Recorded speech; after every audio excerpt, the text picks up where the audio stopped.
काय रे, त्याचं घर, त्याची गाडी, त्याचं यश बघून तुला स्वतःचं आयुष्य भिकारी वाटायला लागले? का तुलना करतोय स्वतःची जगाशी?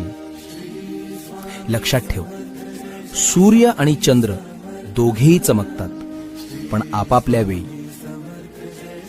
त्याची वेळ सकाळी होती, तुझी वेळ अजून यायची आहे. देवाने तुला बनवताना काहीच कमी ठेवलं नाहीये. फक्त तुझं पॅकेजिंग वेगळं आहे आणि त्याचं वेगळं आहे.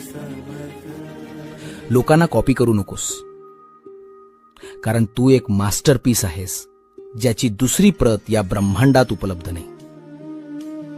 तुझ्या बोटांचे ठसे जसे कोणाशी जुळत नाहीत ना, तसंच तुझं नशीब सुद्धा कोणाशी जुळणार नाही.